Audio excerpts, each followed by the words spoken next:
इलायची का बीज हो रहता है। तो इलायची का बीज बोने के बाद में कब उगता है?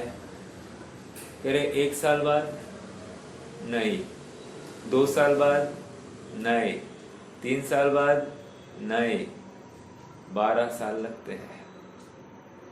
12 साल लगते हैं इलायची के एक पौधा आने के लिए। उसका फल आने तक 25 साल जाते हैं। अर्थात आज मैं बोऊं, फल मेरा बेटा खाएगा, सीधी सी बात है। इतना काल जाता है। प्रश्न ये है कि वो बीज अपना काम कर रहा है कि नहीं कर रहा है। देखा जाए तो कार्य दिखाई नहीं दिया है तो नहीं कर रहा है, ऐसा ही लगेगा। लेकिन डेली कोई ना कोई कार्य हो रहा है। आप अगर उस बीज को जहां पर बोया है उसको निकालो और फिर से चेक करो कुछ हुआ है कि नहीं हुआ है। नहीं हुआ है, फिर से उसको मिट्टी से भर दो तो काम जल्दी होगा या लेट होगा? कदाचित नहीं होगा। समझ में आ रहा है? तो इसलिए हम कोई धर्म मार्ग में चला है, इसका मतलब उसका अब 100% वितरागी स्वभाव व्यक्त होना ही चाहिए। ये अपेक्षा गलत नहीं होते हुए भी ज्यादा अपेक्षित की गई है। अर्थात आपने उससे ज्यादा जल्दी अपेक्षा की है। किसी को कम समय में कार्य होता है, किसी का ज्यादा समय में कार्य होता है। होता तो स्व के पुरुषार्थ के अनुसार होता है। किसी को पक्ष आ गया है तो पक्ष आ गया, इसका मतलब वो 100% वहां पर डिवोटेड है, ऐसा भी नहीं कहा जा सकता। हाँ, लेकिन धीरे धीरे उसकी दृष्टि अपने गंतव्य की तरफ ही है, ये जरूरी है। हमारा ज्ञान ज्ञेय विभाग अधिकार चल रहा है। महत्वपूर्ण बात यह है कि ज्ञान स्वभाव ये भी आत्मा का स्वभाव है और ज्ञेय स्वभाव ये भी आत्मा का स्वभाव है। ज्ञान स्वभाव के माध्यम से ज्ञान स्व तथा पर को जानता है और ज्ञेय स्वभाव के माध्यम से क्या करता है, कौन बताएगा? ज्ञान स्वभाव से आत्मा स्व तथा पर को जानता है। ज्ञेय स्वभाव के माध्यम से आत्मा क्या कर सकता है, कौन बताएगा फटाफट?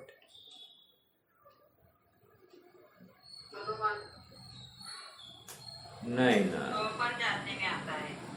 स्व और पर दोनों के जानने में आ सकता है। फिर से ज्ञान स्वभाव से आत्मा स्व तथा पर को जान सकता है और ज्ञेय स्वभाव के माध्यम से आत्मा स्व तथा पर के जानने में आ सकता है। प्रमेयत्व गुण समझ में आ रहा है क्या? तो ये दोनों स्वभाव, क्या कहा? पर को कैसे जानेगा? पर कैसे जानेगा? नहीं, आत्मा पर को जानता है ना। अभी 3 लोग 3 काल जान, हाँ, पर से कैसे जानेगा? पर से मेरा आत्मा दूसरे। हाँ, तो मैंने कहा ना, प्रमेयत्व गुण है ना।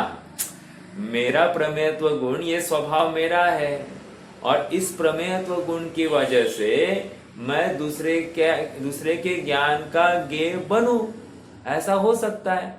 इसलिए मैंने कहा ज्ञेय स्वभाव के माध्यम से मैं स्व तथा पर के माध्यम से जाना जा सकता हूं, ये कह रहा हूं मैं। तो मेरा निस्वभाव भी। आवाज कट रही है? 1 मिनट इधर होल्ड कीजिए। तो ये एक बात हो गई। अब प्रकरण की तरफ आते हैं। ज्ञान ज्ञेय विभाग अधिकार, मूल प्रकरण यही है ना, ज्ञान ज्ञेय विभाग अधिकार।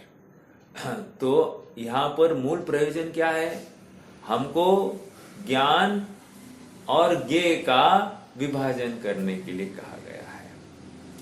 यथार्थ रूप से सॉर्टिंग करना है और वो सॉर्टिंग कर निष्कर्ष क्या है, उसका प्रयोजन क्या है, साध्य क्या करना है। जहां पर ज्ञान है या जहां पर ज्ञेय रूप भाषित हो गया है वही मैं हूं, ऐसा नक्की करना है। एक एग्जाम्पल और थोड़ा सा, जैसे ज्ञान में ये लैपटॉप जानने में आ रहा है, राइट। तो ज्ञान में ये लैपटॉप जानने में आ रहा है, तो क्या हुआ है, लैपटॉप का प्रकाशन हुआ है या ज्ञान का प्रकाशन हुआ है, बोलिए। मतलब लैपटॉप ये पर वस्तु है, राइट। पर वस्तु ज्ञान में जानने में आई, इससे कौन प्रकाशित हुआ, लैपटॉप या ज्ञान,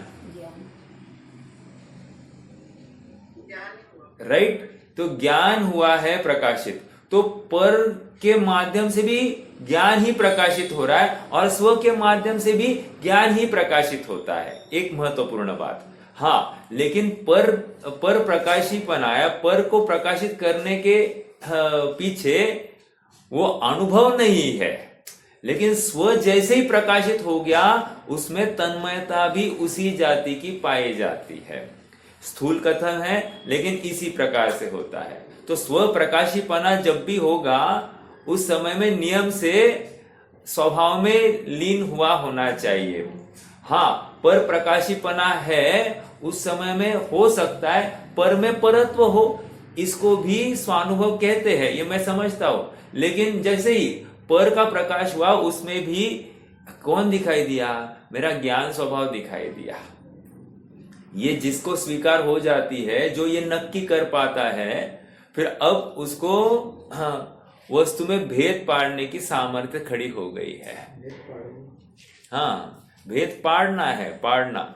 आपको लगता है कि पाड़ना ये कहाँ से शब्द लाया, लेकिन पाड़ना ये प्रॉपर हिंदी शब्द है मेरे ख्याल से। मतलब कुछ होगा तो कोई मुझे सुधार सकता है। भेद करना या भेद पाड़ना, हाँ पाड़ना कहते हैं ना, वैसे पाड़ना, ये दिस इज राइट वर्ड। मैंने जबलपुर वाले पंडित जी से ये शब्द सुना है, मतलब इसलिए मैं समझता कि उनकी हिंदी अपने से अच्छी है। ठीक है। हाँ, 5 बोलों की इन शॉर्ट चर्चा करेंगे और फिर आगे बढ़ेंगे। पहले तो अरस, अरूपी, अस्पर्शी, अशब्द, इन बोल के माध्यम से क्या कहा कि भाई आत्मा स्पर्श, रस, गंध, वर्ण के माध्यम से जाना नहीं जाता, क्योंकि ये है ही नहीं आत्मा। हाँ, क्योंकि आत्मा में रस गुण नहीं है, रूप गुण नहीं है, शब्द आत्मा में नहीं है, इसलिए आत्मा की वो पर्याय नहीं है, इसलिए आत्मा शब्द अशब्द है। समझ में आया क्या? अर्थात इनके माध्यम से आत्मा ग्रहण नहीं किया जा सकता। हाँ, अनिर्दिष्ट संस्थान कहकर कोई आकार, शरीर का आकार आत्मा में नहीं है, इसलिए अनिर्दिष्ट संस्थान। समझ में आया? कोई विशिष्ट आकार आत्मा का नहीं बताया जा सकता, शरीर आश्रित, इसलिए आत्मा अनिर्दिष्ट संस्थान। अब बचा क्या? बचा यहाँ पर चैतन्य गुण। तो कह रहे चैतन्य गुण ये स्वभाव है, चेतना, चेतना, निरंतर चेतना, ऐसा वो आत्मा है। ये चेतना गुण से आप इसको जानो। अलिंग ग्रहण की बोल की तरफ बढ़ते हैं। अलिंग ग्रहण के माध्यम से यहाँ पर कह रहे हैं कि आत्मा इंद्रियों के माध्यम से जानता नहीं है, इसलिए अलिंग ग्रहण। दूसरा, आत्मा इंद्रियों के माध्यम से जानने में आता नहीं है, इसलिए अलिंग ग्रहण। तीसरा पॉइंट, आत्मा इंद्रिय प्रत्यक्ष का विषय नहीं है, इसलिए आत्मा प्लस आत्मा अनुमान का भी विषय नहीं है, इसलिए आत्मा अलिंग ग्रहण है। ठीक है। चौथे पॉइंट में कह रहे हैं आत्मा मात्र अनुमान का विषय नहीं है, अनुमान के साथ साथ प्रत्यक्ष का भी विषय है, इसलिए आत्मा अलिंग ग्रहण है। और एक बात, आत्मा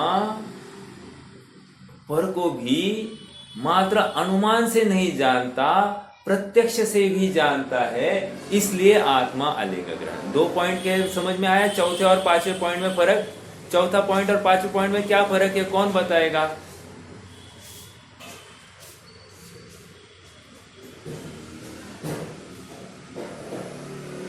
चौथा पॉइंट और पांचवें पॉइंट का फर्क मुझे कौन बताएगा?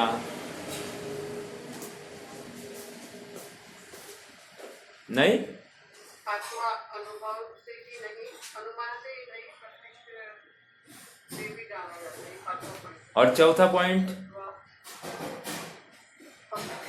इंद्रिय प्रत्यक्ष नहीं और अनुमान। तो दोनों एक ही लग रहे कि नहीं?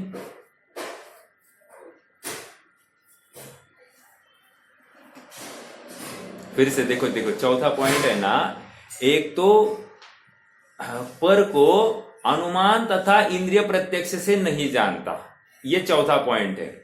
और आत्मा स्व को भी मात्र अनुमान से नहीं जानता, स्व संवेदन प्रत्यक्ष अर्थात प्रत्यक्ष से ही जानता है, इसलिए आत्मा अलिंग ग्रहण है। देखो मैं पढ़ता हूं, मैंने बिना देखे ही पढ़ा कहा है। देखो चौथा पॉइंट पेज नंबर 312 पर है। दूसरों के द्वारा मात्र अनुमान अर्थात अनुमान को लिंग कह रहे हैं, अनुमान द्वारा ही जिसका ग्रहण नहीं होता। दूसरों के द्वारा मतलब, दूसरा मतलब यहाँ पर मन में विकल्प, ठीक है। दूसरों के द्वारा मात्र अनुमान द्वारा ही जिसका ग्रहण नहीं होता वह आत्मा अलिंग ग्रहण। इस प्रकार आत्मा केवल अनुमान से ही ज्ञात होने योग्य नहीं, इस अर्थ की प्राप्ति होती है। मतलब मात्र अनुमान से ज्ञात, आत्मा स्वयं अनुमान से ज्ञात नहीं होता, आत्मा प्रत्यक्ष से भी ज्ञात होता है। देखो आया ना, अनुमान के अतिरिक्त प्रत्यक्ष आदि प्रमाणों से भी जाना जाता है, इसलिए आत्मा अलिंग ग्रहण है। लिंग क्या है यहाँ पर? लिंग मतलब चिन्ह, चिन्ह मतलब क्या? अनुमान को चिन्ह बताया गया है। ओके, अगर अनुमान का विषय होता तो फिर प्रत्यक्ष प्रमाण को वैल्यू ही नहीं रहती। आप समझ रहे हैं ना मेरी बात को? प्रत्यक्ष प्रमाण के लिए प्रयास ही नहीं होता है, और अनुमान प्रमाण अपने आप में डिपेंडेंट है, बट प्रत्यक्ष प्रमाण डिपेंडेंट नहीं है। समझ में आ रहा है क्या?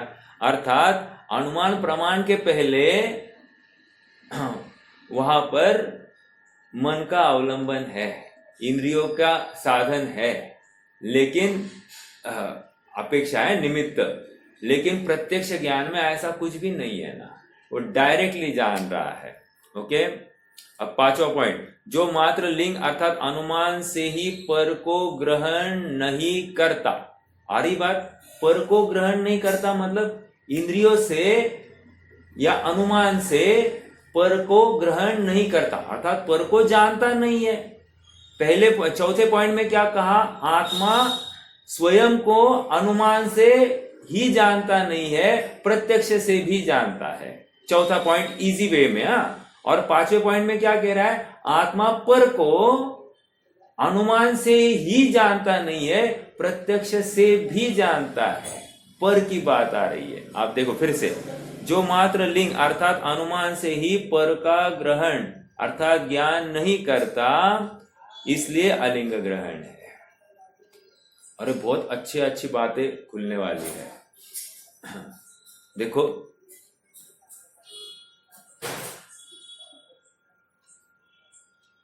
एक एग्जाम्पल है। अभी अनुमान से अपन नक्की करना है ना।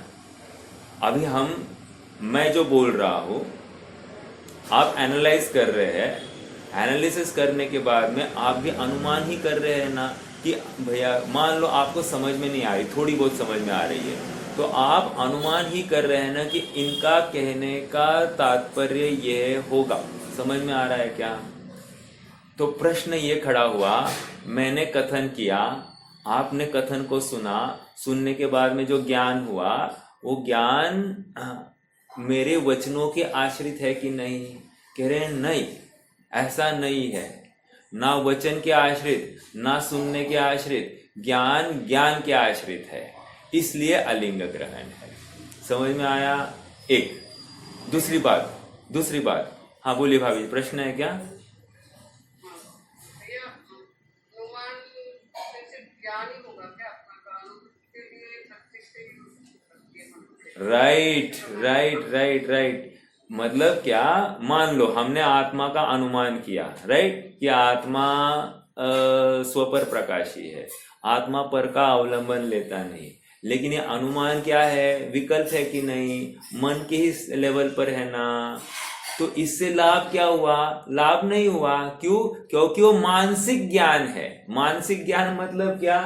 मन का अवलंबन, मन सक्रिय है वहां पर, और मन भी इंद्रिया है, इसलिए वो अनुमान को प्रमाण कहते हुए भी अनुमान प्रमाण वो आत्मानुभव नहीं हो सकता। अनुमान प्रमाण का विषय आत्मा में अपनत्व, आत्मा में स्थिरता या रुचि, तन्मयता, ये अनुमान प्रमाण का फल है। वो प्रोसेस नहीं हुई, अर्थात स्वानुभव प्रत्यक्ष नहीं हुआ, तो अनुमान प्रमाण काम का नहीं है ना। आप पकड़ रहे हैं ना? बिल्कुल सही है। लेकिन हमको आत्मा तक पहुंचाने में अनुमान प्रमाण ने मदद की है, इसलिए इस प्रमाण को स्वीकार किया गया है। अगर अनुमान प्रमाण नहीं होता ना, तो हम कदाचित आगे भी नहीं बढ़ते, और मतलब जो कोई आगे बढ़े हैं ना, वो आगे नहीं बढ़ते। आज हम अटके हैं तो हमने अनुमान प्रमाण अभी तक किया नहीं है। मतलब जो अटके हैं उनकी बात चल रही है, और जो सुलझे हैं उन्होंने अनुमान प्रमाण पूर्वक ही स्वानुभव प्रत्यक्ष किया है। इसलिए मैंने कल परसों ही बताया था, आगम का सेवन, युक्ति का अवलंबन। युक्ति मतलब अनुमान प्रमाण, ठीक है, परापर गुरु का उपदेश और स्वानुभव प्रत्यक्ष। आया ना, वो प्रोसेस आ गई है, स्वानुभव प्रत्यक्ष करना ही पड़ेगा। मात्र युक्ति का अवलंबन लेकर तुम्हारा काम नहीं होगा। युक्ति का अवलंबन अपने आप में अनुमान प्रमाण है, काम नहीं हुआ है ना, इसलिए अलिंग ग्रहण कह दिया। एक अर्थ तो वो भी निकल रहा है। दूसरी बात यह है, अनुमान से आत्मा का निर्णय हो सकता है, लेकिन दूसरे का आत्मा अनुमान से जाना जा सकता है क्या? दूसरे के आत्मा अनुमान से जाना जा सकता है क्या? नहीं जाना जा सकता। उसका अनुमान किया जा सकता है, लेकिन प्रत्यक्ष से जैसा जानता है ऐसा अनुमान से नहीं जानने में आता, इसलिए वो अलिंग ग्रहण है। अर्थात आत्मा का स्वभाव प्रत्यक्ष जानना ही है, ये यहां पर सिद्ध कर रहे हैं। अनुमान से जाना जा सकता है, लेकिन सच्चा स्वभाव प्रत्यक्ष जानना ही है, ये यहां पर सिद्ध कर, इसलिए अलिंग ग्रहण है। चौथा पांचवा पॉइंट समझ में आया क्या? चौथा पॉइंट स्व को जानने की अपेक्षा था, और पांचवा पॉइंट पर को जानने की अपेक्षा था। हाँ, ये एक बात आ गई। चलो छठवां पॉइंट, अभी यहां तक हमारी चर्चा हुई थी। आगे छठवां पॉइंट, आत्मा लिंग से नहीं स्वभाव से ही ग्रहण करता है।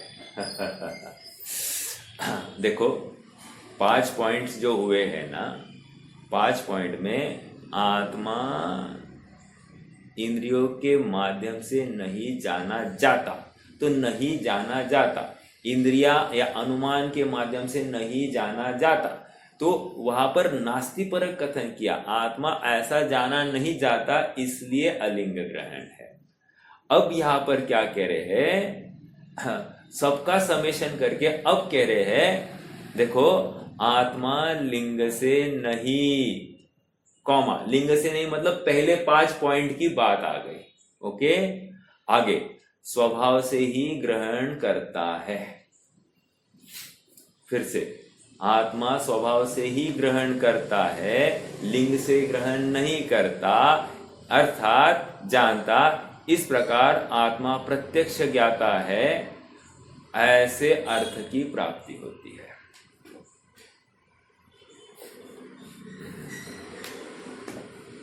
प्रत्यक्ष ज्ञाता, ये कौन से आत्मा की बात कही होगी? एक इंद्रिय वाले आत्मा की बात की होगी, 2 इंद्रिय वाले, 3 इंद्रिय, या सिद्ध आत्मा या सम्यक दृष्टि आत्मा की बात की होगी?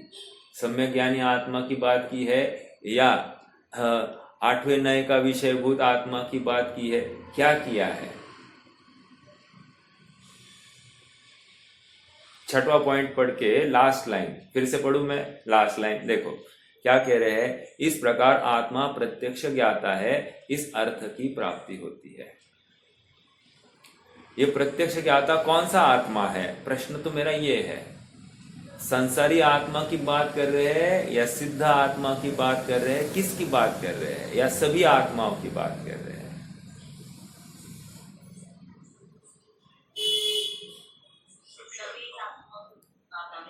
यस, ये सभी आत्माओं की बात चल रही है। हर आत्मा कैसे जान रहा है? प्रत्यक्ष जानता है। मतलब आत्मा स्वभाव से ही जानता है, पर है इसलिए आत्मा जानता है ऐसा नहीं। समझ में आया? अर्थात मैंने बोला इसलिए आपने जाना ऐसा नहीं। ये देखो अभी आश्चर्य की बात है, मैं बोल रहा हूं बराबर, आपको शब्दों का ज्ञान हो रहा है कि नहीं हो रहा है, लेकिन वहां पर कह रहे, यहां पर कह रहे, अभी ये बात कह रहे हैं कि आपकी ज्ञान पर्याय में ऐसा ही ज्ञान होना था। क्या कहा? आपकी ज्ञान पर्याय में ऐसा ही ज्ञान होना था, और वो ज्ञान पर्याय का स्वतंत्रता से ऐसा ही परिणमन था। क्या कहा? ज्ञान पर्याय का स्वतंत्रता से ऐसा ही परिणाम था। इसमें मेरे शब्द ने कुछ भी नहीं किया है। अर्थात आपके ज्ञान होने में ये शब्द अकिंचित कर है, अर्थात कुछ भी काम नहीं है। उनको निमित्त के रूप में मैंने कहा और आपको समझ में आया, ये तो निमित्त है। लेकिन सच्ची बात तो ये है, कानों ने सुना ये भी नहीं है कि रे ज्ञान पर्याय में इस समय में ऐसा ही या इतना ही ज्ञान होना था। अभी मान लो आपने स्वाध्याय में कितने 12 जन हैं अभी बैठे हैं, तो हर किसी के ज्ञान में अपनी अपनी वर्तमान योग्यता के अनुसार ज्ञान हो रहा है। समझ में आ रहा है क्या? और वो ज्ञान स्वयं स्वतंत्रता से, स्वाधीनता से अपने आश्रित हो रहा है, किसी वाणी के, किसी वचन के आश्रित नहीं है या किसी ग्रंथ के आश्रित नहीं है। वो स्वाधीनता से, वो ज्ञान का ही अपना स्वतंत्र परिणाम है। ये कह रहे हैं यहां पर ज्ञान प्रत्यक्ष है, मतलब वो ज्ञान की पर्याय ना स्वयं अपनी है, अपनी ताकत से आई है। आश्चर्य की बात देखो ना, मतलब मेरे ये वचन निकलना और आपको भी उसी टाइप का ज्ञान होना, तो आपको क्या लगता है कि मेरे समझाने से ज्ञान हुआ? ऐसा नहीं है। उस समय की ज्ञान पर्याय में ऐसा ही ज्ञान होना है, इसलिए और बराबर सामने ये वचन दिखाई दिए तो लगता है कि वचनों की वजह से समझ में आया, लेकिन ऐसा नहीं है। ज्ञान पर्याय का स्वतंत्र परिणाम है, ये आपको पकड़ना पड़ेगा। इसको यहां पर प्रत्यक्ष कह रहे, ज्ञान स्वतंत्रता से, स्वाधीनता से जानता है। आप कहोगे ऐसा कैसे? हाँ बोलिए।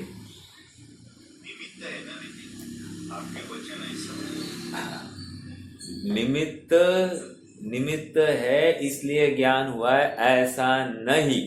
ज्ञान है इसलिए ज्ञान हुआ है और निमित्त सामने खड़ा दिखाई दे रहा है। अब मान लो निमित्त नहीं है, तो आपको ज्ञान होता है कि नहीं होता है? हो सकता है कि नहीं हो सकता है? प्रश्न तो ये है। हाँ, तो जब निमित्त के बिना भी ज्ञान हो सकता है, तो निमित्त है इसलिए ज्ञान हुआ, ये कहां से लाया? यहां पर पूरे प्योर स्वभाव की तरफ से, मतलब ज्ञान कैसे जानता है? स्वभाव से जानता है। उसके स्वभाव का विश्लेषण चल रहा है। उसकी डिपेंडेंसी 0% है पर पदार्थ के ऊपर, ये जताना है। क्योंकि तकलीफ क्या है, निमित्त खड़ा करते ही निमित्त की वजह से ज्ञान हुआ, फिर से वो उसके माथे में वो निमित्त ही दिखाई दे रहा है, उसको ज्ञान की स्वतंत्रता, स्वाधीनता महसूस ही नहीं हो रही है। इसलिए निमित्त भी सचमुच कुछ नहीं कर रहा है, ऐसा 100% दावा लगाना है यहां पर। आप पकड़ रहे क्या? कहने में आते हैं ये बातें कि निमित्त है इसलिए ज्ञान हुआ, निमित्त के कारण विशेष समझ में आता है, ये सब बातें है। ये चरणानियोग परक कथन है। जब अध्यात्म में आते हैं, निमित्त ने लईने ज्ञान थाय छे एम बात नहीं, अर्थात निमित्त को लेकर ज्ञान हुआ है ऐसा नहीं। निमित्त से, प्रकाश से, शास्त्र से, अरे यहाँ तक कह रहे हैं कि भगवान की वाणी है इसलिए हमको ज्ञान हुआ ऐसा नहीं। ज्ञान ज्ञान से होता है। समझ में आ रहा है क्या? इतनी इतनी इतनी निरपेक्षता। हाँ बोलिए।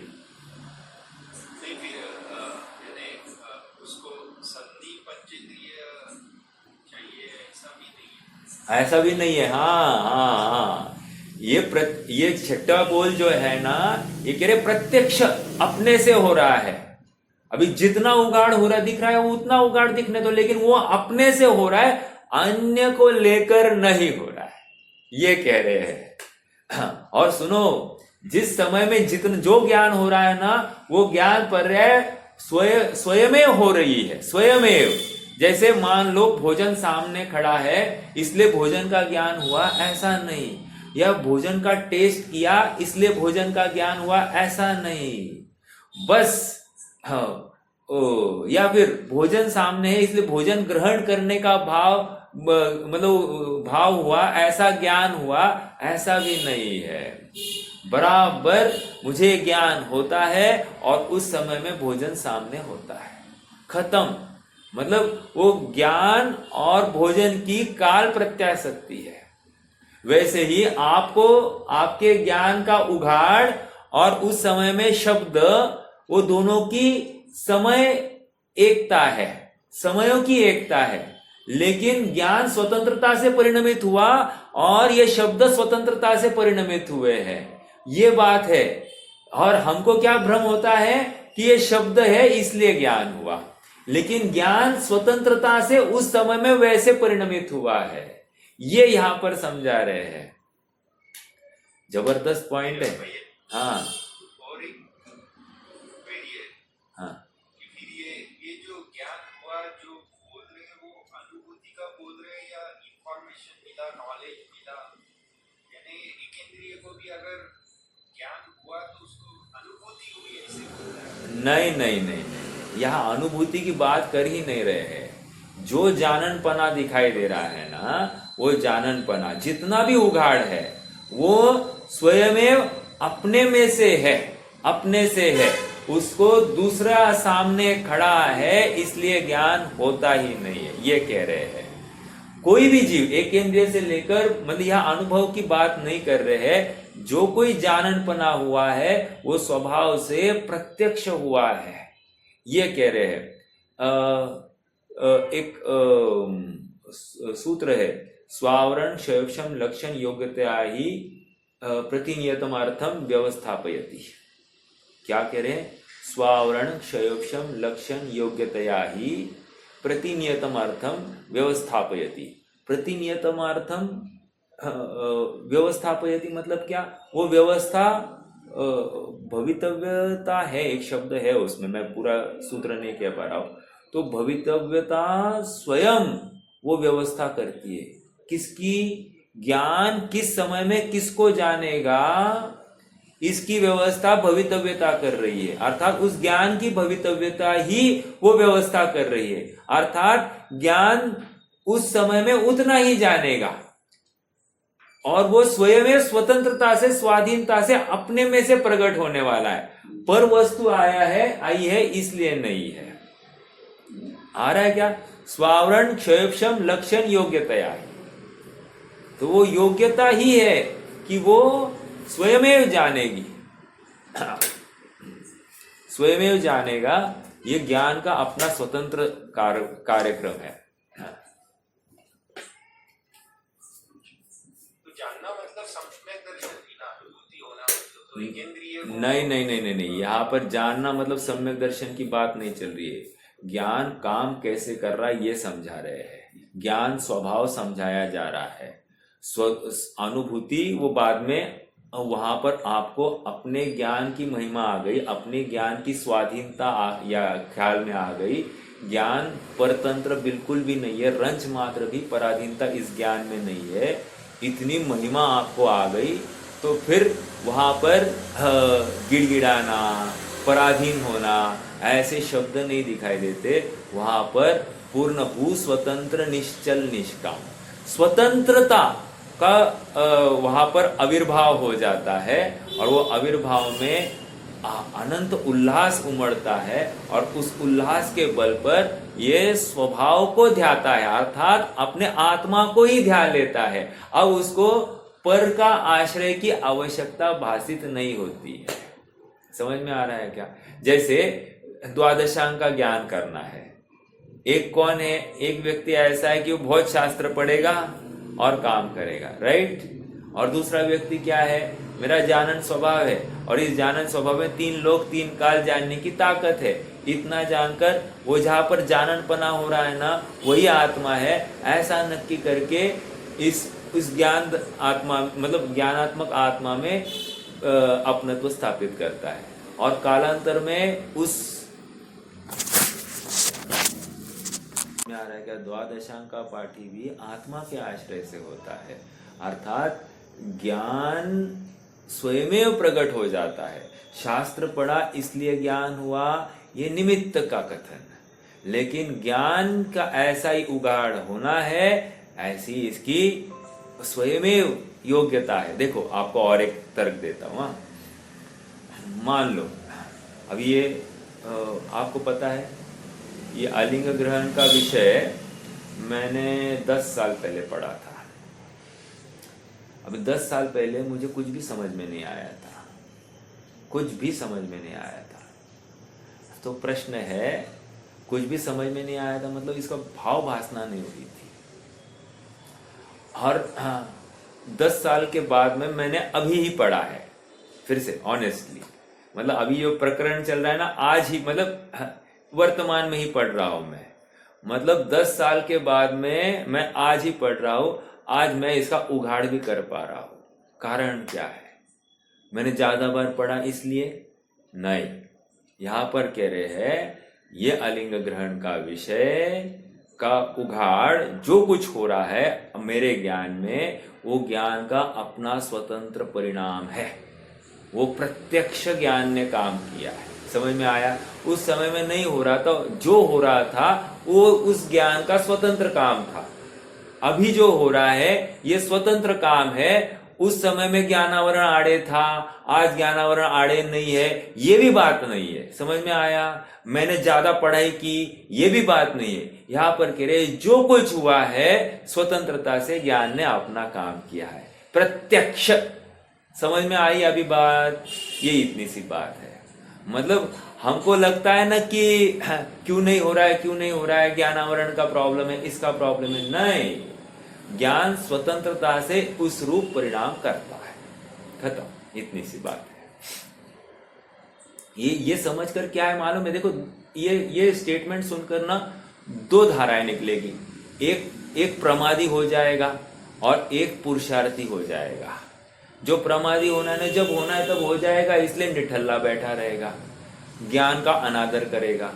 और जो सचमुच सुखी होना चाहता है वो बराबर जानन स्वभाव का आश्रय लेता है और उस जानन स्वभाव की प्राप्ति के लिए तत्पर रहता है, और उस तत्परता के बल पर उसका अनुभव हो जाता है और कालांतर में वो द्वादशांग का क्या, केवल ज्ञान का धारी हो सकता है। ऐसा है। मैं अभी वही पूछने वाला था। हाँ। कि जिसको जाननपना नहीं हुआ, हाँ। वो समझेगा कि ये मेरी गलती नहीं है। हाँ, इसलिए तो 2 तरह नहीं, देखो हर स्टेटमेंट में 2 धाराएं निकलती है। कौन से रूप में आपने को आगे बढ़ना है ये हमको तय करना है। हाँ, इसका मतलब स्टेटमेंट गलत थी ये नहीं, हमारा उस समय का ज्ञान कैसा था वो उसके ऊपर हमको डायरेक्शंस मिलती है। हाँ, ठीक है, चलिए आगे बढ़ना है। 5 बिंदु, 6वां बिंदु चल रहा था अपना। 6वां बिंदु क्या कह रहा है? आत्मा लिंग से नहीं। लिंग मतलब अनुमान, लिंग मतलब इंद्रिय प्रत्यक्ष नहीं। समझ में आया? ये सब कुछ ले लेना। आत्मा लिंग से नहीं कहकर ये पहले के पांचों यहां पर ले लेना। ठीक है? आत्मा लिंग से नहीं, स्वभाव से ही ग्रहण करता है, अर्थात लिंगों की आवश्यकता नहीं। पांचों पहले 5 स्टेटमेंट का अब छठवें बोल में अस्थिपरक कथन चला। समझ में आया? आत्मा लिंग से नहीं, स्वभाव से ही ग्रहण करता है, अर्थात जानता है। इस प्रकार आत्मा प्रत्यक्ष ज्ञाता है, इस अर्थ की प्राप्ति होती है। समझ में आ रहा है? जैसे अभी मैं बोल रहा हूं तो आप जो जान रहे हैं वो आप अपने ज्ञान से प्रत्यक्ष जान रहे हैं, इतनी सी बात। अर्थात उस ज्ञान में ऐसा जाननपना स्वयं हो रहा है। अब अगला प्रश्न ये है कि मैं नहीं हूं तो एक तर्क मैं देता हूं। देखो, कोई टीचर है, वो आकर अभी जैसे मैं अभी पढ़ रहा हूं और आपको समझा रहा हूं, ऐसा हो रहा है कि नहीं? तो पढ़कर समझा रहा हूं। ऐसा कोई हो सकता है क्या बिना पढ़े मात्र समझाते जाए? हो सकता है क्या ऐसे? और शब्दशः वैसे का वैसा समझाता जाए? हो सकता है ऐसा? पॉसिबल है, कोई मतलब बड़ी बात नहीं है। तो यहां पर कह रहे हैं मैं पढ़कर समझा रहा हूं और कोई बिना पढ़े समझा रहा है। इसका मतलब क्या? ज्ञान, वो मैं पढ़कर भी समझा रहा हूं तो ज्ञान से ही समझा रहा हूं। समझने का भाव जो कोई उघाड़ हो रहा है वो ज्ञान से ही हो रहा है, और जो बिना पढ़े भी समझा रहा है वो भी ज्ञान से ही समझा रहा है। ये इतनी सी बात। इसलिए आत्मा अलिंग ग्रह है, इंद्रियों से नहीं कुछ कर सकता। जो कोई ज्ञान का उघाड़ हुआ है ना, वो ज्ञान से ही हुआ है, अन्य से नहीं, अनुमान से नहीं और इंद्रिय से भी नहीं। ओके, वो ज्ञान से ही हुआ है, स्वभाव से ही हुआ है, ऐसा यहां पर कहना है। अब मान लो उस समय में विपरीत जाना, विपरीत ज्ञान हुआ, तो विपरीत ज्ञान हुआ तो इसका कारण क्या? कह रहे वो ज्ञान की स्वयं की अपनी स्वभाव से ही ऐसा व्यक्त होना है, जैसा भी होना है वो ज्ञान स्वभाव से व्यक्त हो गया। ये बात यहां पर कह रहे हैं। अर्थात पूरी जिम्मेदारी ज्ञान के ऊपर ही डाली है, आत्मा के ऊपर। उसके लिए मैंने गलत कुछ किया, इसका कारण कोई पर पदार्थ नहीं है, मेरे ज्ञान ने ऐसा ही गलत जाना। ठीक है? और वो भी जाना कैसे? स्वभाव से जाना। तो आपका अगला प्रश्न हो सकता है, स्वभाव गलत भी जान सकता है क्या? हाँ, विपरीत अभिनिवेश के साथ में जो ज्ञान होता है वो गलत जान सकता है। उस ज्ञान को मिथ्या ज्ञान कहा गया है, तो कोई विरोध नहीं है यहाँ पर। ठीक है? हाँ, लेकिन जो कोई ज्ञान हुआ है वो स्वभाव से हुआ है, आत्मा से ही उत्पन्न हुआ है, पर पदार्थ से नहीं। इतनी सी बात है। ये रियलाइज हो रहा है क्या? ये भाव भाषण हो रहा है ना, ये बहुत इंपॉर्टेंट है। अपन बहुत स्लोली जा रहे हैं, उसके ऊपर 5-6 बार अपन ने वही चर्चा लाई है जानबूझकर, क्योंकि ये अच्छे से अपनी धारणा में बैठे। ठीक है? और जैसे जैसे अपन बोल आगे बढ़ते जा रहे हैं तो आप रिकलेक्ट भी करते जाना 6 बोलों को। तो मतलब जो अपने जितने बढ़ते जा रहे हैं, इससे क्या होगा, ये विषय जो अपने को डिफिकल्ट भी लग रहा होगा ना, एकदम इजी हो जाएगा। करत करत अभ्यास के जड़मती होए सुजान, रसरी आवत जात है सिल पर पड़े निशान। यहाँ पर हाँ, जानने का उत्कट भाव हमारी जानने की सामर्थ्य को बढ़ाता है, ये कह रहे। और वो स्वभाव से बढ़ता है। अपना भाव कितना उज्जवल है उसके ऊपर कार्य होता है। जैसे जिसको सीए बनना है, तो सीए बनने की जिसकी उत्कट इच्छा है, वो उस सीए के योग्य अभ्यास और प्रयास करता ही करता है, और वो अपने अच्छे मार्क्स से पास हो जाता है। जिसको आत्मानुभव करना है वो आत्मानुभव के योग्य ज्ञान प्रकट करता ही करता है, ऐसा सहज योग्यता और वो स्वभाव का आश्रय ही लेकर हो जाता है। ठीक है, देखो मैंने दो उदाहरण दिए, एक लौकिक उदाहरण दिया, एक पारलौकिक उदाहरण दिया, लेकिन दोनों में कार्य जैसी रुचि है वैसा ही ज्ञान प्रवृत्ति करता है, स्वभावगत। ओके, ऐसा। हाँ, तो छठवां पॉइंट एक बार फिर से, आत्मा लिंग से नहीं स्वभाव से ही ग्रहण करता है अर्थात जानता है। इस प्रकार आत्मा प्रत्यक्ष ज्ञाता है, ऐसे अर्थ की प्राप्ति होती है।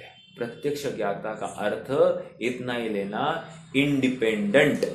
समझ में आया? अर्थात एक इंद्रिय का भी ज्ञान इंडिपेंडेंट है। हाँ, दो इंद्रिय का भी ज्ञान इंडिपेंडेंट है, वो दूसरे की वजह से पर सापेक्षता नहीं है, पराधीनता नहीं है, वो स्वयं की अपनी योग्यता से ही वो जान रहा है, स्वभाव से ही वो जान रहा है। सातवां पॉइंट। अब देखो और एक बात आपको जानकारी में लगा दूं। हाँ, अब यहां पर लिंग का अर्थ बदल रहा है। पहले 6 बोलों में लिंग का अर्थ अनुमान था या इंद्रिया था, राइट? अब 7वें बोल में लिंग का अर्थ उपयोग है। क्या कहा? लिंग का अर्थ क्या है? उपयोग है। देखो लिंगों के भी अर्थ बदलते जा रहे हैं, इसलिए यहां पर जैसे आपको मैंने कहा था, अलिंग ग्रहण ये शब्द कितना योग्य है, क्योंकि अलिंग ग्रहण से हम अनेक अर्थ तैयार कर सकते हैं। अलिंग ग्राह्य से एकाध अर्थ ही हो जाता, मतलब वन साइडेड ज्ञेयात्मक अर्थ ही होता, ज्ञानात्मक अर्थ नहीं किया जा सकता था। इसलिए यहां पर अलिंग ग्रहण ये शब्द ज्यादा युक्त। हाँ जी, देखो जो कहां से लाया ये अर्थ मैंने, देखो आप पेज नंबर 391 पर देखो, वहां पर लिखा है, यद्यपि यह अलिंग ग्राह्य कहा जाना चाहिए था तथापि यह अलिंग ग्रहण कहा गया है।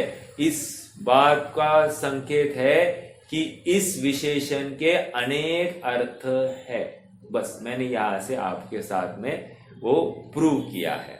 देखो अब 7वां बोल पर आ जाए 392 पर। जो उपयोग लक्षण आत्मा द्वारा जो उपयोग लक्षण लिंग द्वारा ज्ञेय पदार्थों का ग्रहण नहीं करता, जो उपयोग लक्षण लिंग द्वारा ज्ञेय पदार्थों का ग्रहण नहीं करता, अर्थात ज्ञेय पदार्थों का अवलंबन नहीं लेता, वह आत्मा अलिंग ग्रहण है। क्या कह रहे हैं मैं बताता हूं आपको। उपयोग ये किसका लक्षण है? जीव का लक्षण है, आत्मा का लक्षण है ना? हाँ, तो उपयोगो लक्षणम। अभी यहां पर कह रहे उपयोग लक्षण के माध्यम से वो पर उपयोग जो है वो पर का अवलंबन लेकर नहीं जानता, इतनी सी बात है। उपयोग पर का अवलंबन लेकर नहीं जानता, इसलिए आत्मा अलिंग ग्रहण है। क्या कहा? ये उपयोग जो आत्मा का स्वभाव है, ये चिन्ह है, ये उपयोग पर का अवलंबन लेता नहीं है जानने के लिए। मतलब आप बैठे हैं इसलिए मैं बोल रहा हूं, ऐसा नहीं। समझ में आ रहा है? अर्थात मेरा ज्ञान इस प्रकार चल रहा है, ऐसा नहीं।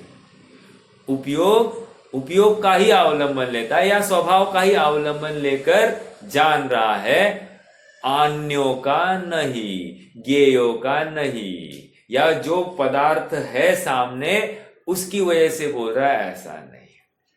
मालूम है इस न्याय से क्या होता है? गाली भी बकी तो भी वो ज्ञानात्मक ही है। समझ में आया? अर्थात पर पदार्थ की वजह से गाली नहीं है, ज्ञान की अपनी योग्यता से ही वो ज्ञान हो रहा है। आप पकड़ रहे हैं क्या? मतलब इतनी इंडिपेंडेंस यहां पर स्थापित की जा रही है। क्या कह रहे हैं? फिर से पढ़ते, 7वां बोल। जो उपयोग लक्षण लिंग द्वारा गेय पदार्थों का ग्रहण नहीं करता, जो उपयोग लक्षण कॉमा लिंग द्वारा गेय पदार्थों का ग्रहण नहीं करता। गेय पदार्थों का मतलब गेय पदार्थ है इसलिए उपयोग लक्षण ने ग्रहण किया, ऐसा नहीं। समझ में आया क्या? मतलब सामने वस्तु थी इसलिए उपयोग जान पाया, ऐसा नहीं है। उपयोग स्वभाव से ही जान सकता है, इसलिए वो अलिंग ग्रहण है। हाँ, कुछ प्रश्न है क्या हितेश भैया? हाँ, एक अभी ये गेय पदार्थों का अवलंबन नहीं लिया, ये है। लेकिन अगर कुछ चीज को जानना है तो उसका ध्यान तो अपने को करना पड़ता है ना, उपयोग लगाना पड़ता है। तो ये केवल ज्ञान की बात चल रही है, अपनी भी चल रही है। हाँ, ग्रेट, गुड क्वेश्चन। देखो, आपने जो कहा निचली भूमिका में ज्ञान का ऐसे ही जानना होता है, पर का अवलंबन लेकर ही जानता है ज्ञान, ये बात ठीक है। ये लेकिन निमित्त की मुख्यता से किया गया कथन है। फिर से, निमित्त की मुख्यता से किया गया कथन है। अगर आप स्वभाव के समीप जाकर देखोगे तो आप ये पाओगे कि निमित्त ने कुछ भी किया नहीं है। मुझे ज्ञान होने में निमित्त ने कुछ भी नहीं किया है, मैंने स्वयं ने अपनी सामर्थ्य से ही जाना है, ये यहां पर कह रहे हैं। ओके, मतलब मुझे ध्यान करना पड़ेगा या चिंतन करना पड़ेगा, ये चरणानियों की भाषा है। ये अब प्योर अध्यात्म की शैली में कथन चल रहा है। और अध्यात्म यहां तक कह देता है कि पर वस्तु का अवलंबन रहित स्वभाव से जानता है, क्योंकि मैं स्वतंत्र हूं, स्वाधीन हूं, मेरे जानने के लिए पर की आवश्यकता नहीं है। उदाहरण वहां पर केवल ज्ञान को देखो, और ऐसा ही केवल ज्ञान, सिद्धो जैसा स्वभाव मेरा वर्तमान में उपलब्ध है, विद्यमान है, और मुझे मेरे स्वभाव का भान कराना है, वर्तमान पर्याय का भान नहीं कराना है मुझे। फिर से मुझे मेरे स्वभाव का, ज्ञान स्वभाव का भान कराना है, मेरे ज्ञेय स्वभाव का भान कराना है। मैं वर्तमान में कितना जान पा रहा हूं, कैसे जान पा रहा हूं, या क्या क्या जानने में आ रहा है, ये मुझे नहीं कराना याद। मेरा स्वभाव सामर्थ्य कैसा है उसका भान कराना है। ओके, और जैसा सिद्धों का स्वभाव है ना, वैसा मेरा वर्तमान में विद्यमान है, वो सामर्थ्य विद्यमान है। मैं उसका अवलंबन नहीं लेता हूं, इसमें पर्याय की क्या गलती या पर पदार्थों की क्या गलती, मैं स्वयं अपनी ही भूल से भटक रहा हूं। क्यों? क्योंकि स्वभाव का सामर्थ्य आश्रय मैंने नहीं लिया। जैसे कोई महिला है, महिला को अपने पति का विश्वास कैसे जीतना है? उस पति की अधीनता में ही जाकर उसको उसका विश्वास जीतना होगा। उसी प्रकार मुझे मेरे आत्मा को कैसे जीतना? आत्मा के आश्रित होकर जीतना पड़ेगा। इतनी सरल बात है। आत्मा का विरोध करके हम आत्मा की प्राप्ति नहीं कर सकते। या हम विकल्प करेंगे, कितने विकल्प करेंगे कि मैं पर पदार्थ है इसलिए ज्ञान कर पाऊंगा, नहीं तो मैं ज्ञान नहीं कर पाऊंगा। ऐसा विकल्प कितने बार करो तो मेरा ज्ञान सच्चा बनेगा? हो ही नहीं सकता। उसी प्रकार यहाँ पर कह रहे हैं कि तुम अपने स्वभाव का निर्णय करो, और स्वभाव का निर्णय कर उस स्वभाव में झोंक दो अपने आप को। उसकी आश्रयता, उसकी अधीनता स्वीकार करते ही तुम्हारा काम हो जाएगा। तुम निर्भर हो जाओगे, निश्चिंत हो जाओगे। आकुलता आदि हो जाएगी, कषाय भाव हट जाएंगे, क्योंकि सबका कर्ता धर्ता मैं ही हूं, ऐसा अपना स्वभाव ही दिखाई देगा। जैसे मैंने ज्ञान किया, कुछ भी ज्ञान किया, जैसे मैंने इस लैपटॉप का ज्ञान किया, लैपटॉप की स्क्रीन पर यहाँ पर 10-12 जन जितने भी दिखाई दे रहे उन सबका ज्ञान कर रहा हूं। तो ज्ञान कर रहा हूं तो स्क्रीन पर दिखाई दे रहा है इसलिए ज्ञान कर रहा हूं क्या? नहीं, कह रहे ज्ञान दर्पण में ऐसा ही उघाड़ है कि वो उपयोग में ये जाने जा रहे हैं। क्या कहा? इस उपयोग, ज्ञान उपयोग में ये स्वभाव से ही जाने जा रहे हैं, और उस समय में यहां पर ज्ञान दर्पण पर ये चक्षु इंद्रिया के माध्यम से इस लैपटॉप की स्क्रीन पर ये सब झलक रहे हैं। तो भ्रम क्या होता है? स्क्रीन पर है इसलिए जान रहा हूं, लेकिन यहां पर कह रहे नहीं, मेरी ज्ञान की स्क्रीन अलग है और ये आंखों की स्क्रीन अलग है और इस लैपटॉप की स्क्रीन अलग है, सब अलग अलग है, और ये ज्ञान की स्क्रीन स्वाधीन है। मतलब ये चित्र स्वयं का बनाती है, स्वयं का चित्र बनाती है। लेकिन आश्चर्य क्या है? जैसे ही मोर सामने आता है तो ये ज्ञान स्क्रीन पर मोर दिखाई देने लगता है। तो मुझे लगता है कि ये मोर सामने आया इसलिए ज्ञान स्क्रीन मोरमय हो गई है, लेकिन ऐसा नहीं है। ज्ञान स्क्रीन स्वयं मोर का प्रतिबिंब तैयार कर रही है। मोर सामने हो अथवा नहीं हो, ज्ञान स्क्रीन स्वयं अपना प्रतिबिंब तैयार कर रही है, ये कह रहे हैं यहां पर। और इसी को उपयोग कह रहे हैं। ये उपयोग को वो मोर का होना जरूरी नहीं है, ये स्वयं मोर आकार अपनी स्क्रीन को तैयार कर रहा है। ये उपयोग स्वयं अपनी सामर्थ्य से, स्वाधीनता से कर रहा है। ओके, क्लियर हो रही क्या बात? सातवां बोल। हाँ, देखो छठवें बोल में और सातवें बोल में फर्क क्या है? छठवां बोल पहले पांच बोलों का खंडन करता हुआ अस्थिपरक कथन था, ठीक है, और सातवां बोल वहां पर चिन्ह बदल गया है। छठवें बोल में चिन्ह क्या था? आत्मा स्वयं कर रहा है, लेकिन इंद्रिया तथा अनुमान के आश्रित नहीं है। अब सातवें बोल में उपयोग लक्षण, जो उपयोग चिन्ह है, उपयोग को पर का आश्रय लेने की आवश्यकता नहीं, ऐसा मेरा ज्ञान स्वभाव है। समझ में आया? उपयोग को पर का आश्रय लेने की आवश्यकता नहीं, ऐसा मेरा ज्ञान स्वभाव विद्यमान है। अब मुझे वो स्वीकार नहीं हो रहा है, इसमें गलती किसकी? इसमें मेरी गलती है, बस इतनी सी बात है। हमारी गलती को रेक्टिफाई करना, जब हमको गलती स्वीकार हो जाएगी अपने आप वो रेक्टिफाई हो जाएगी, और जब तक हमको अपनी गलती स्वीकार नहीं होती तब तक हम उसको सुधार करने का भाव करता है क्या कोई? नहीं। मैं गलत हूं ये कब स्वीकार होता है? ये गलती का एहसास होने वाले को गलत हुआ ऐसा स्वीकार होता है। जिसको स्वीकार ही नहीं हो रहा है वो बार बार फिर से विरोध में जाता है। हम भी अपना पर का आश्रय हो रहा है, ये बार बार क्यों कर रहे हैं? क्योंकि हमको स्वीकार ही नहीं कि मेरा ज्ञान का सामर्थ्य, ज्ञान स्वभाव या उपयोग सामर्थ्य ऐसा है कि पराश्रय के बिना मैं काम कर सकता हूं। आप सबको मति ज्ञान की परिभाषा याद होगी। कौन बताएगा मति ज्ञान की परिभाषा? मति ज्ञान या श्रुत ज्ञान की परिभाषा कौन बताएगा?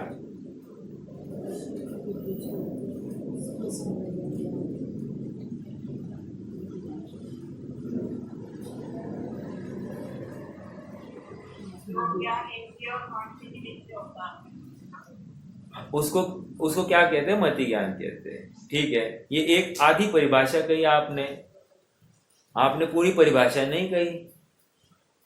भागों में दो परिभाषाएं हैं।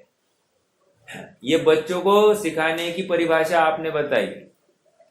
अब अपने को समझने की परिभाषा बोलो। जैसे समयसार की 144वीं गाथा, 144वीं गाथा में क्या आया था? कौन बोलेगा? नए पक्षातिक्रांत में किसी को याद है टीका?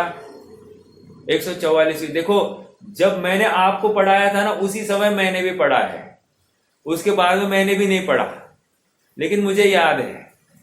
हाँ, बोलो क्या है वहां पर? मति ज्ञान की बुद्धियों को दूर करके स्वभाव सन्मुख करना, आया था क्या ये शब्द? हाँ, फिर वहां पर श्रुत ज्ञान के द्वारा जो नयों के विकल्प है उनको दूर करके स्वभाव सन्मुख करना, आई थी क्या बात? और इस प्रकार पक्षों से रहित होता हुआ मति ज्ञान में भी कोई विकल्प नहीं रहा, क्यों? स्वभाव सन्मुख किया। फिर श्रुत ज्ञान में भी नए का विकल्प नहीं रहा, स्वभाव सन्मुख किया। अब नए पक्षातिक्रांत हो जाएगा, अनुभव हो जाएगा। इसको समझ में आया? अब मेरा तो प्रश्न ये था, मति ज्ञान किसको कहते हैं? तो बहन जी ने कहा कि जो इंद्रिय और मन के द्वारा के निमित्त से होता है उसको मति ज्ञान कहते हैं। लेकिन यहाँ पर सम्यक मति ज्ञान की बात है। सम्यक मति ज्ञान को इस प्रकार परिभाषित करते, पराश्रय की बुद्धि छोड़कर। क्या कहा? पराश्रय की बुद्धि छोड़कर जो ज्ञान स्व को ग्रहण करने में प्रवृत्त हुआ है उसको मति ज्ञान कहते हैं। क्या कहा? पराश्रय की बुद्धि छोड़कर। आप देखो, ये परिभाषा नहीं होती तो क्या तकलीफ आती, मुझे बताइए आप। ये परिभाषा जो अभी मैंने दूसरी परिभाषा बोली, ये अगर नहीं मालूम होती हमको तो क्या तकलीफ होती? के माध्यम से ज्ञान हो रहा है ऐसी मान्यता।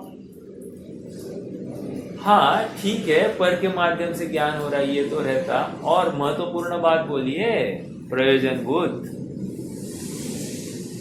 स्वभाव में नहीं जाते। बस स्वभाव की प्राप्ति नहीं होती। अरे तो हमारे पास साधन क्या होता? आत्मानुभव का। आत्मानुभव का साधन ही गया ना, तो ये मति ज्ञान ही तो अवेलेबल है अपने पास में आत्मानुभव करने के लिए। अब वही नहीं है हमारे पास, हमको इंद्रिय और मन का अवलंबन लेकर ही काम करना है।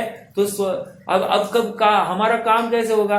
मान लो इंद्रिय काम नहीं कर रही, उस समय में कैसे अनुभव करेंगे फिर आत्मा का? समझ में आ रहा है क्या?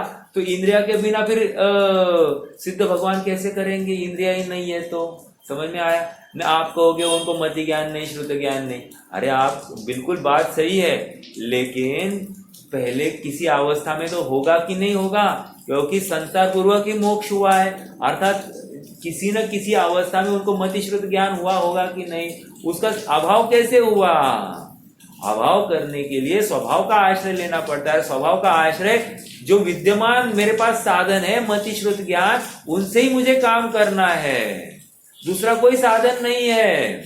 लेकिन उस ज्ञान में इतना स्वभाव का विश्वास आता है कि वो वर्तमान पर्याय इतनी लूली लंगड़ी है, ये भान भी भूल जाती है। समझ में आ रहा है क्या? वो वर्तमान पर्याय इतनी सी अति साधारण है जिसमें जानने की बिल्कुल भी ताकत नहीं है, स्व के आश्रय पर खड़े रहने की ताकत नहीं है। वो पर्याय स्वयं का स्वभाव का निर्णय करके वो एकदम झूम उठती है और कहती है मैं अखंड त्रिकाली एक ज्ञायक स्वभाव हूं, ऐसा कहने लगती है। स्वयं को त्रिकालवर्ती देखती है, स्वयं को तीन लोक तीन काल के जानने की सामर्थ्य वाला कह देती है। ये पर्याय इतनी सी जो अगले समय मरने वाली है, अभाव होने वाला है ना, वो पर्याय को इतना अपने ऊपर विश्वास आ जाता है। और वो विश्वास बारंबार स्वभाव का बहुमान आने से होता है, स्वभाव की रुचि का कारण है। रुचि नहीं होगी ना, ऐसा स्वभाव की तरफ झुकेगा नहीं। समझ में आ रहा है क्या? देखो आगे देखो, जिसको भूख लगी है उसका बारंबार उपयोग कहाँ झुकेगा? उसका भोज्य सामग्री की तरफ ही उसका उपयोग झुकेगा। बराबर है कि नहीं? थोड़ी सी गंध कहीं से आ गई, उसको भूख लगेगी कि नहीं? अर्थात मिठाई के दुकान से जाएगा तो मिठाई के दुकान के पास देखता देखता जाएगा कि नहीं? भूख लगी है। अब पैसे नहीं तो भोग नहीं सकता, अलग बात है, कहने की बात इतनी है कि रुचि होगी बराबर वहां पर ज्ञान भी प्रवृत्ति करता है। निमित्त नैमित्तिक संबंध है, लेकिन ज्ञान स्वतंत्रता से वहां पर झुक रहा है और रुचि भी बराबर उस समय में वहां पर झुकी है, ऐसा दिखाई देगा। ठीक है, तो मैं इतनी बात क्यों कर रहा हूं? मति ज्ञान ये साधन है, और मति ज्ञान में या श्रुत ज्ञान में ऐसा विश्वास भरना है, ऐसी धारणा में ये नक्की करना है कि मेरा सामर्थ्य क्या है। मुझे पर का अवलंबन लेकर मैं जानता हूं या पर के अवलंबन से रहित असहाय रूप से मैं जानता हूं। असहाय मतलब क्या? बिना किसी सहायता के मैं जानता हूं। देखो, अरहंत भगवान को या सिद्ध भगवान को असहाय भी कहा जाता है। हाँ, सहस्त्र नाम है ना वो, तो 1008 नामों में तीर्थंकर भगवान का एक नाम असहाय है। असहाय कहकर वे बेबस है ऐसा नहीं समझना, किसी के सहायता की आवश्यकता नहीं है। उसमें दो समास है ना, एक तत्पुरुष समास और एक द्वंद्व समास। तो कह रहे हैं कौन सा समास लगाते हो वैसा अर्थ बदल जाता है। समझ में आ रहा है? ठीक है। सातवां बोल क्या आ गया? सातवां बोल ये कह रहा है उपयोग लक्षण पर ज्ञेय का अवलंबन लेकर नहीं जानता है, इसलिए आत्मा अलिंग ग्रहण है। अर्थात उपयोग लक्षण स्वयं के सामर्थ्य से जान रहा है, स्वयं के सामर्थ्य से। यह महत्वपूर्ण बात आ रही है। ठीक है,